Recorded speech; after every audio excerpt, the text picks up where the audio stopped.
بابا من با این سنم اندازه این مرد 50 ساله کار کردم، زج کشیدم، آوارگی کشیدم واسه خاطر اینکه کس و کار نداشتم، بزرگتر نداشتم، کسی رو نداشتم دستم بگیرم.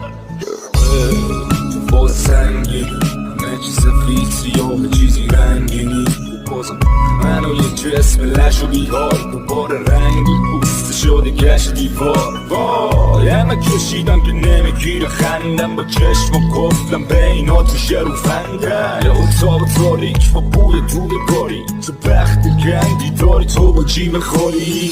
نگو که هستی رنگ مشابه من یه عمره صورت خنده با تابه من مردم پسر یه اقدم کسم تو پای مسیر رو همیشه خوردم بزن.